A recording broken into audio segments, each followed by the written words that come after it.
What's up, guys? Welcome to Between the Lines, the official baseball show of the Sports 2.0 Network and BaseballSpotlight.com. Hope everyone's doing well tonight. It is Monday. It's Between the Lines night. We have a lot of big news around the league. Before we get into that, though, guys, make sure you subscribe to the Sports 2.0 Network. As usual, so much great content on there. Basketball, football, hockey, soccer. It's the NBA trade deadline. The world's going nuts, right? Not trade deadline.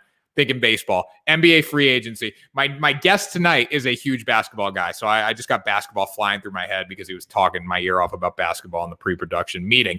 But anyways, guys, it's the final push in Major League Baseball. I know that sounds a little crazy because we still have 2 months left of the season, but the trade deadline is over. Teams are established. Injuries are happening. Teams are falling apart. Some teams are rising to the top. Nobody knows what's going to happen, and I couldn't even be more excited about it. The problem is, though, my Red Sox lost 3 games this weekend, which I'm not very happy about. We're going to break that down in the show tonight.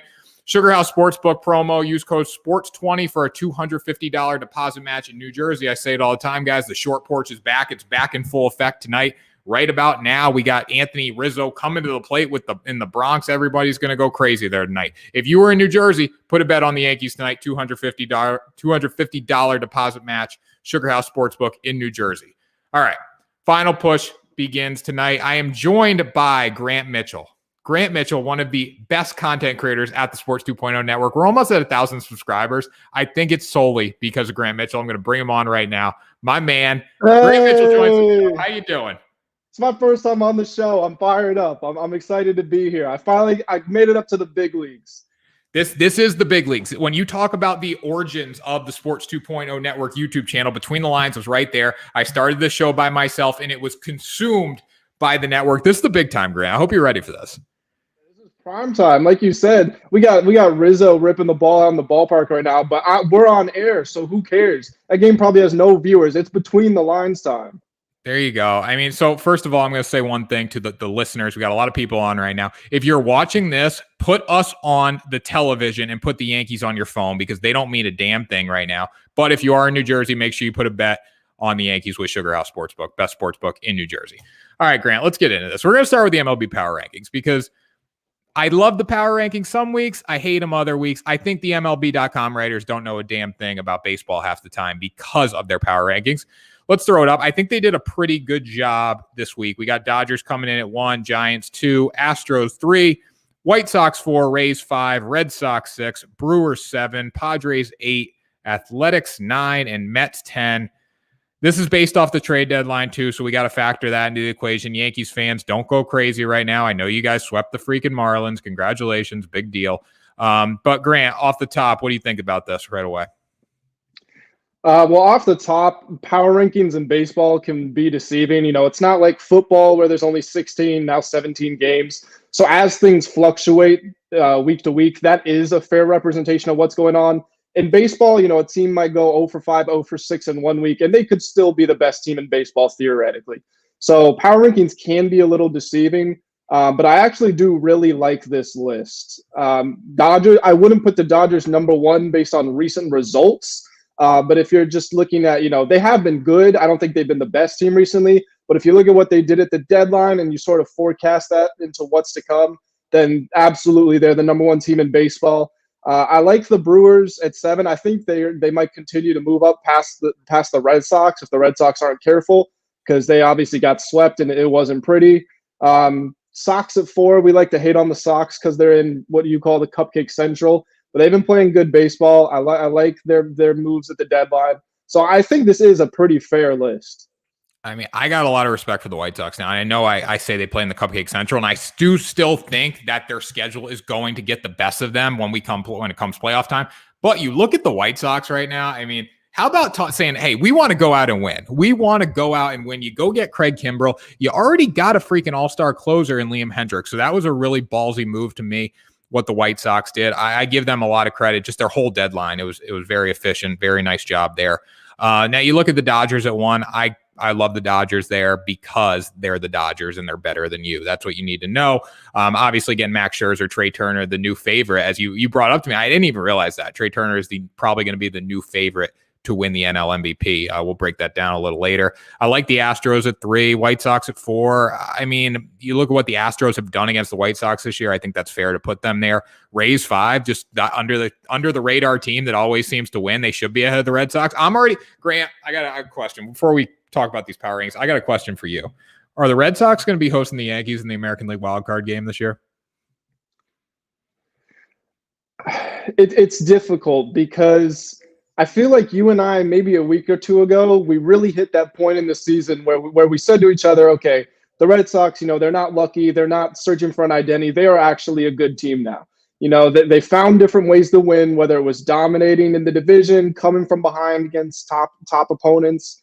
But they've been shaky pretty much ever since we came to that realization. And with the way that the Rays are playing, like you said, you can't look at the Rays and pinpoint like the Dodgers or the Giants. Like, okay, they've been the best team all year. Dodgers are defending champions. There's nothing you can look at the Rays and say, yeah, they've got that unlocked. But they just find ways to win games. So to be totally honest, I think the Rays are going to take that division. I'm scared. I am a Reds. I mean, like Kike, baby. I love you.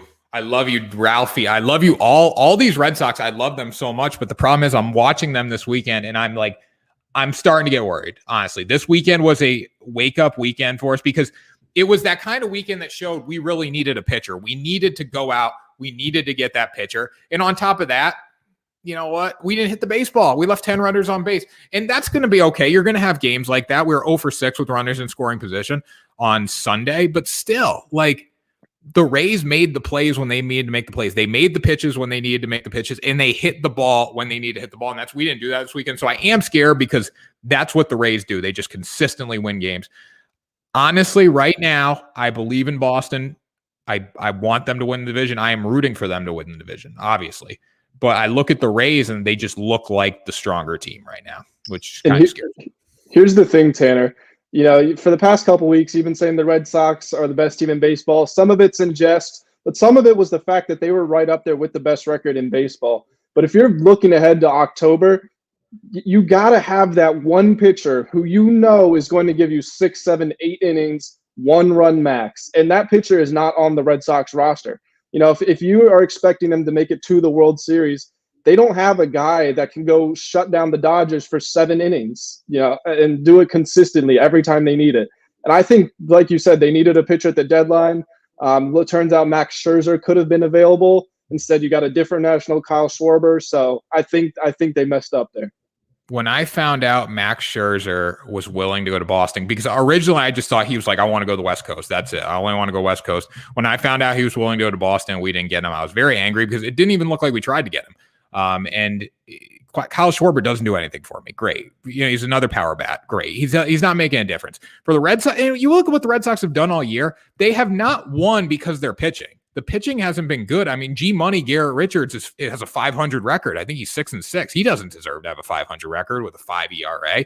We're relying on Chris Sale to come back. I don't know what Chris Sale is going to give us this year. He's going to come back in August or whatever, September. I don't know what he's going to give us. I'm a little scared. It's one thing to strike out single A guys, but he hasn't done it for over a year. So that's a little concerning. And JD Martinez is not hitting the baseball. I think he's 5 for 50 something or 5 for 40 something in the past week. It's not good. And if he's not hitting the baseball, we're not going to win games. So a little scary there, Grant, a little scary. But anyways, let's talk about these other teams. With the Padres, we'll talk about Tatis a little later, but even with Tatis in the lineup, they haven't impressed me as of late. What have you seen from them? Yeah, they have not looked great. And I thought Adam Frazier was going to be a huge improvement for the team. And ever since he got there, he's been very pedestrian. I wrote an article earlier today about just reviewing the biggest names that were traded either at or right ahead of the deadline. And Adam Frazier is obviously one of those guys. And his average has fallen, I think it's down by 0.2 ever since he got there. Obviously, he was the league's leader in hits.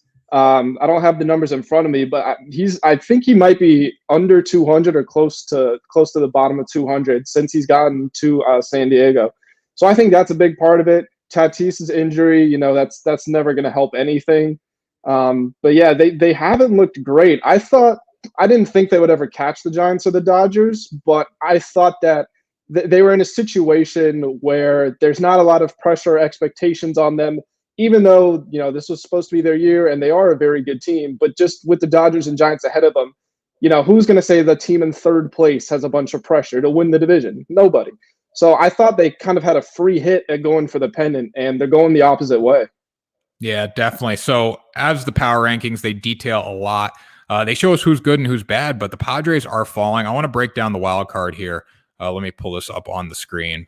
In the American League, I don't think we really need to break down much in the American League. I think Oakland is probably going to drop. The way the Yankees look right now, the Yankees have an easy schedule until the middle of August. Like, they can make up a lot of ground there. I don't think they'll catch the Red Sox at 5.5 games. They're 5.5 games back on the Red Sox. I think if there was a wild card game, I think Boston would host the Yankees. Now, Grant, anything jump out of you in the American League before we move down to the National League? In terms of teams that aren't currently in that wild card, I think it's safe to say the top three are the only teams that have a chance. I don't think either of us are going to pick the Indians or the Guardians or the Angels or the Tigers or any of those guys. I mean, obviously the Tigers, but especially Cleveland and LA, we're not going to pick them to make the charge. Toronto, I sort of feel, is that cutoff. They made that move at the deadline for Barrios. I love their talent, but I don't like them as a team. I don't think they know how to win. I feel like they make mistakes, and they're a club that, again, they're in a tough division too, which doesn't help them. They've got the Rays, the Sox, and the Yankees there. So if I had to pick one team to move up, I would probably pick the Yankees. Mariners are decent, but they don't impress me. I feel like the Yankees, they have that ability to get hot enough to move up. I might still take the A's to make it into the wild card. The Yankees, they have a little ground to go. Easy schedule coming up, like you said. The A's, they've been another one of those. It's kind of boring. It's not a sexy pick, but they've been decent this year. So if I had to pick today, I'd probably go 55-45 A's over Yankees. But I think the Yankees absolutely have the bigger ceiling. I mean, I think the Yankees get in, and you look at what Toronto did. I think that was the stupidest move, going out and bringing Jose Barrios. I know they have him for another year of control, but they gave away their number 1 and 2 prospect to get him.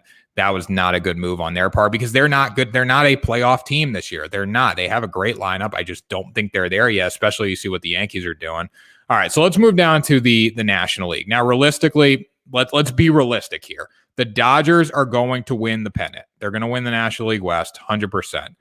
So we drop the Giants down. The Giants are going to secure that spot. Now we got San Diego here. This is where it gets interesting.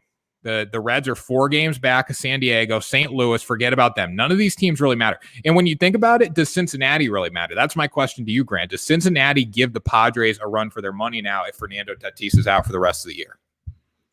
It's interesting because, the Reds, they didn't bring in a marquee player at the deadline. Adam Frazier is not necessarily the biggest guy in baseball, but it's a sign of intent if you go out and bring him to San Diego, which the Padres did. But if you just move back and you think about it in a vacuum, are you going to say the Cincinnati Reds are going to get in over the San Diego Padres? You'd be hard pressed to find somebody that would say that. But the Reds have been playing decently well. So I don't think it's out of the realm of possibility, especially if Tatis's injury. I know we keep saying we're going to talk about it later, but if he ends up missing the rest of the season, that's when things really get interesting. Right now, I think you have the details. He's on the 10-day, and if he doesn't improve, he could miss the rest of the season with surgery. Am I correct in saying that? Yeah, so we got to think about how the DL or the IL injured list works, whatever. When a player goes to the 10-day injured list, they could have a season-ending injury, but they're just putting them on the 10-day to see if things improve. So likely Fernando Tatis had a lot of injuries with the shoulder this year. I mean, we saw what he did earlier in the season. He just swung the bat, and he swung it so hard that it popped out. Now, he did fix his swing. He was going to a two-handed swing instead of the finishing high with one-hand approach, and that has worked. But the shoulder is still bothering him. He's going to need surgery on it after the season. He could need season-ending surgery right now. So he's currently on the 10-day. The club has come out and prefaced it by saying if he does not improve, Fernando Tatis is probably going to miss the rest of the season. When a club's coming out and saying our best player is probably done or could be done for the year, that's never a good sign. He's a huge part of their team. I mean, he might not be the best infielder in the world, like that's obvious, but he does hit the baseball out of the yard. Eric Hosmer's struggling right now. All these guys are struggling at the play. I mean, you got Machado, but Machado feeds off Tatis. Tatis feeds off Machado.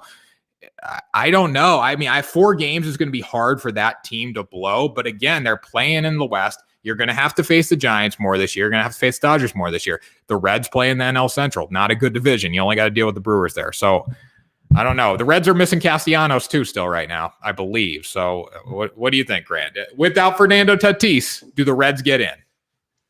Without Fernando Tatis, it becomes extremely interesting. I still think they get in. They have capable pitchers. Yu Darvish hasn't been excellent, but he's been good. Joe Musgrove's been good. They've got guys to get them over the line, and I'd say that's about it. Yeah.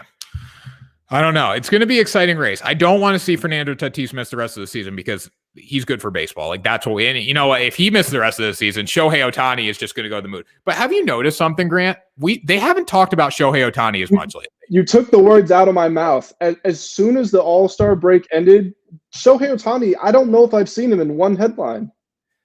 I haven't seen him much. I mean, he's hit 37 bombs, I believe, this year, but like still, I have not seen him much. I've heard, the occasional, he's the Japanese Babe Ruth sort of thing, but like during the All-Star game, it was a little ridiculous. It was like, he's going to pitch and hit in the All-Star game. If I knew that, I wouldn't have complained as much. If I knew we were just going to drop this whole Shohei Ohtani thing after, I would have been good. And you got to keep in mind too, the Angels are really bad at baseball. So that could be something to do. I think it's a combination of a few things. One, the Angels, like you said, they're not that good. 2, they're on the West Coast, so East Coast viewers miss a lot of their games. And 3, I think that there was sort of a dead period in sports leading up to the Home Run Derby. Because, I mean, the Home Run Derby, it's a cool event, but it's not like it's the biggest thing on television, like the Super Bowl, or even like the Slam Dunk Contest was, even though the Slam Dunk Contest has gone downhill in recent years. But there was a dead period in sports. Now, you've got training camp going on, NBA free agency, the Olympics are going on. So I feel like just by virtue of all the other headline acts that are going on, I feel like he's sort of seen himself out of the news. I don't think it's, like we say, the best player in the game doesn't always win the MVP because of voter fatigue. I don't think it's some sort of headline fatigue. I just think there's more going on. Now, Grant, I got a question for you. I don't know when Shohei Ohtani hits free agency, but it's going to happen in the next few years, whatever. He's going to go to the Yankees. Let's be real. The Yankees are going to sign Shohei Ohtani because that's just what they do. And what's it going to be like, Grant? Am I going to hate baseball? Are the Yankees with Shohei Ohtani in the media, is that going to make me hate baseball? I don't think so, because I don't know that the Yankees here. I'm going to try to say this as carefully as I can because I mean no bad intent. But the Yankees have a very prototypical superstar, right? It's sort of that bad boy. I've got a loud, dirty mouth, like with their fans. It's something they can thrive off of. And Ohtani is a little more reserved. He doesn't go out, make a bunch of splashes in the headlines, which is not a bad thing. But I just don't know if he's that typical New York kind of bad boy that you would think. See, Grant, I think you're messing up there. I think you're messing up. I'm gonna call you out on this one. I think you mean Yankee fans are trash. The Yankees like the good boy. The Yankees like the clean-shaven guy that's a little pet, but they're Yankees. They're high on themselves. I do agree with that. Like you look at like Alex Rodriguez and Derek Jeter, like they played with a chip. They were great. And, I love homegrown Yankees. Like there hasn't really been a homegrown Yankee that I can say I didn't like, but you get the guys like, I like Judge. I don't know. There's a lot of guys that play for New York that like we're the Yankees and we're better than you. That culture is just bred into the locker room there. But the fans are the ones that are crazy. I think Shohei Ohtani would be a perfect fit in New York, but I don't want to see it because him on the East Coast in a major market that's all we'd hear about. It'd be, Shohei Ohtani struck out 3 times tonight. Like even on a bad game, we'd hear about it. But anyways, we don't really need to talk about that. It's not going to happen for a while.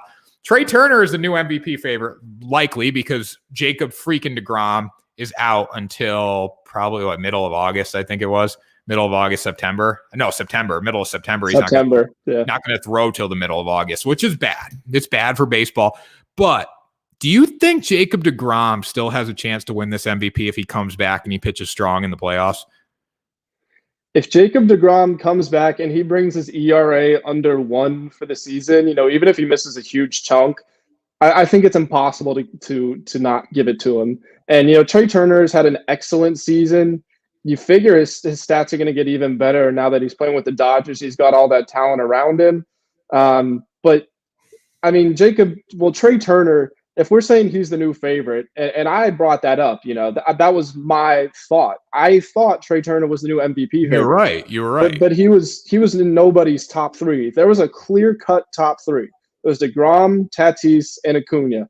And so if DeGrom, Acuna's gone for the year, Tatis might be gone for the year. If DeGrom comes back and he's still playing like his old self and he puts together a few impressive performances, reminds people, I'm still that guy. I don't think Trey Turner was close enough that you can say, yeah, he was playing at an all-star level. He was just or an MVP level. He was just a little behind.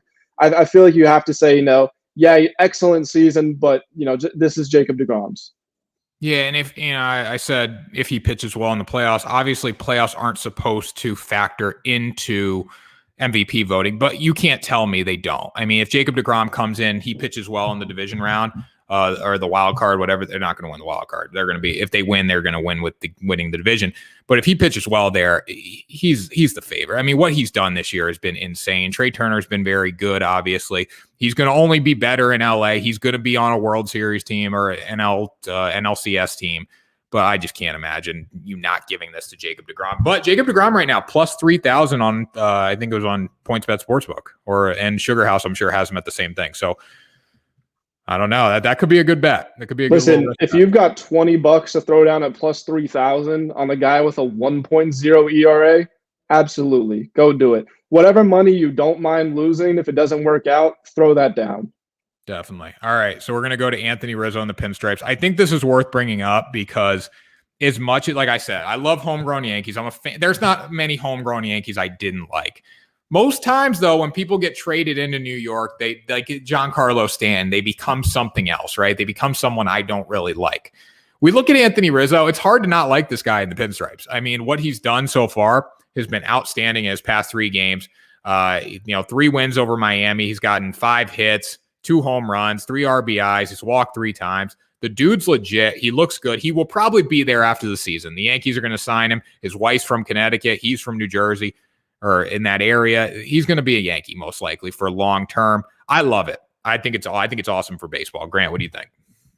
I absolutely agree. When I was a little kid, one of the first teams I saw play was the Yankees. So, I became that bandwagon. Oh, I like the Yankees fan. I've resorted to where I should be. I should be a Nationals fan because I'm from Virginia, so go Nats.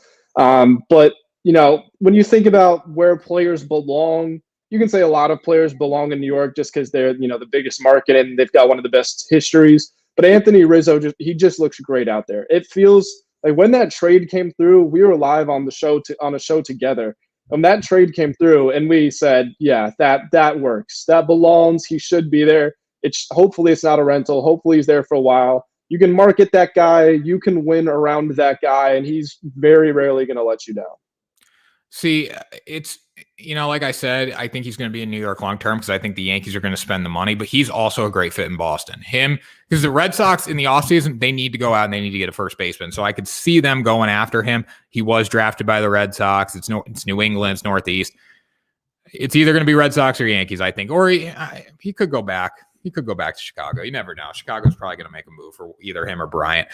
So speaking of that, Bryant, his teammate with the Giants, I think this is huge for them. I don't know if it's going to make them a World Series contender, but you look at a right-handed power bat in the lineup that can play all of the field. He can play multiple positions in the infield. He can play the outfield. This is a team that has really good pitching. They were like 1 hitter, maybe probably 2 hitters away, and they still have one of the best lineups in baseball. So don't get me wrong about this, but I'm talking about being a championship team. Chris Bryant is the guy that's going to lead them there. What do you think of this? Yeah, so I'll liken this to a football situation. Tanner, obviously, you play football in college, right? If you have just an excellent team, right?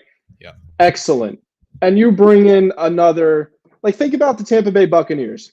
They bring in Antonio Brown. You can argue he's the greatest receiver ever. I wouldn't, but he's probably in everybody's top 5, right? You can bring in, Leonard Fournette, who made some good contributions when you've already got Ronald Jones. but did that really make a huge difference? And then you look at a team that maybe they're okay, maybe they're a good team, and you slap Tom Brady on that team, you slap Patrick Mahomes on that team. That completely changes things. And I feel like that's almost what happened at the deadline with the Dodgers and the Giants, right? The Dodgers made a couple of excellent moves, no doubt about it, but they were already excellent. The Giants were playing better than the Dodgers despite having a less talented roster. So now I feel like that you have this guy there who's a star. He's a winner. He can, galvanize everybody together. He can step in on his first day and say, I don't mind putting all the pressure on my back. I'm going to go out. I can hit 2 home runs a game. I can get us to the World Series. I can win us a World Series because I've done it before. I feel like even though the Dodgers have the better team and made better moves in totality, I think this one move was the most important move of the entire trade deadline. I think with the Dodgers just use their money. They use their money. They use their prospects, which they're going to do. I mean, that's the Dodgers. But like you said, with the Tom Brady analogy and the Antonio Brown and the whole Buccaneers analogy, Antonio Brown and Leonard Fournette, they were kind of nothings. Like they had really good careers and then they fell off the map, whether it was character or just they weren't playing well, whether they got beat out. But they come to Tampa Bay.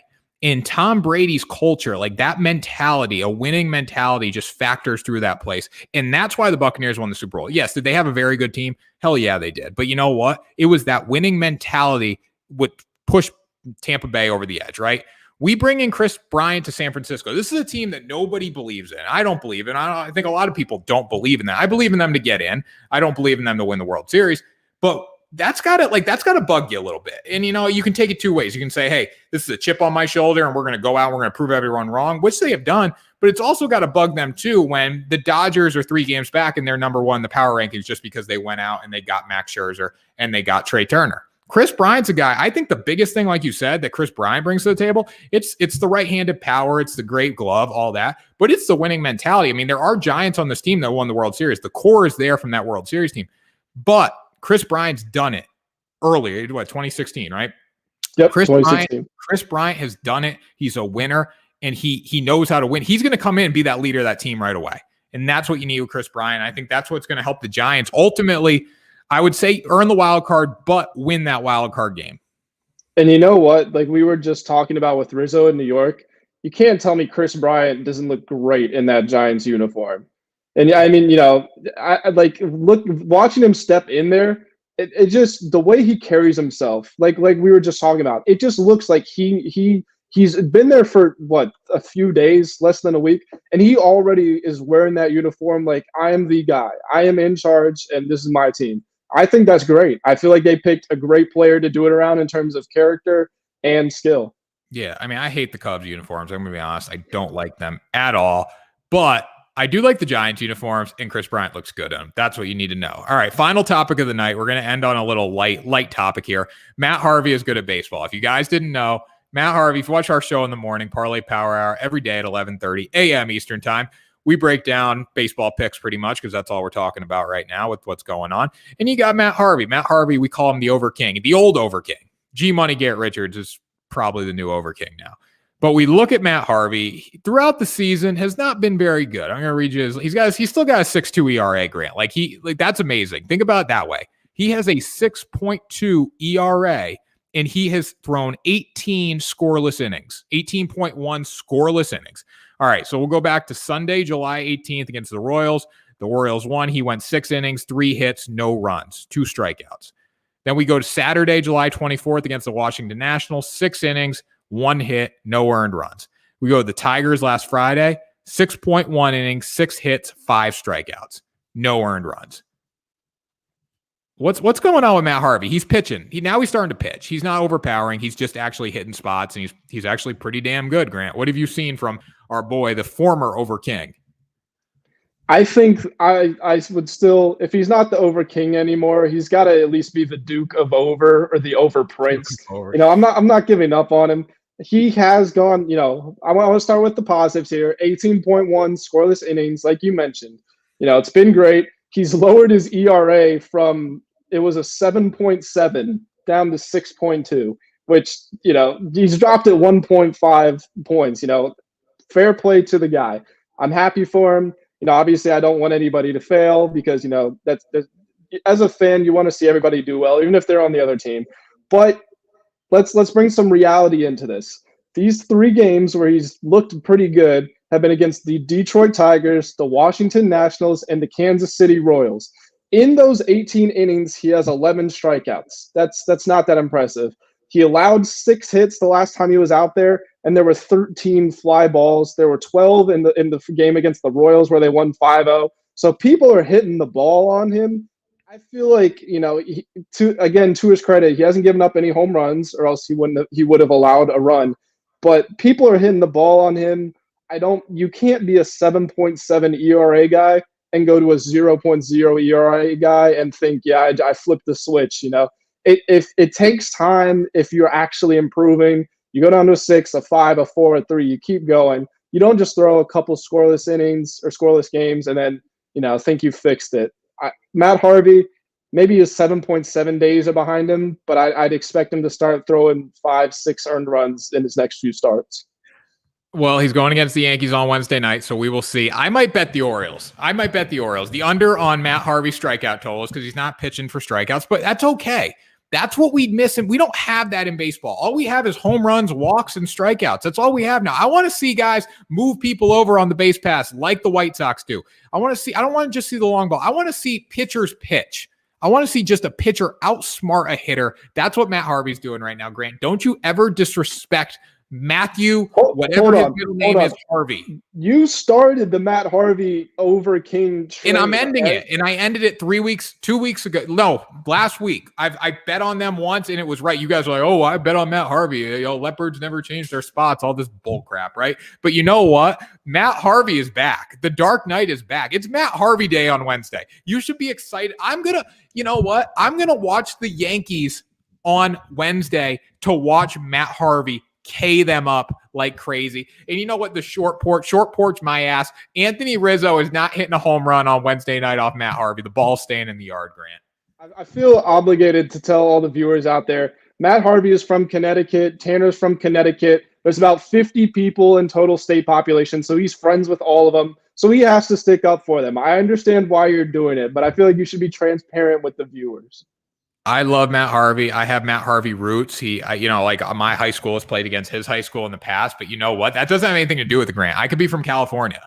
I'm a Matt Harvey guy. I might get a Matt Harvey jersey. That's all I'm saying, Grant. I'm fired up. And these jerseys, the cheap ones, they're $135, Grant. They're not cheap. They are not cheap. That's a lot of work for that jersey, Grant. And I'm going to buy a Matt Harvey one. You're a Matt Harvey fan, you're a Matt Manning fan, and you're a Garrett Richards fan. That's not a very eclectic collection of pitchers you support. Matt Manning pitched in Connecticut in the single A. I saw him pitch. I have a Matt Manning t-shirt, a promo Gildan 50/50 cotton Matt Manning t-shirt. Sugar Hill Sportsbook. Sugar Hill, Grant, Sugar House. Get it together, Grant. Sugar House. Code Sports 20. G Money Garrett Richards is a Boston Red Sox, and I will die for that man because he's G Money Garrett Richards.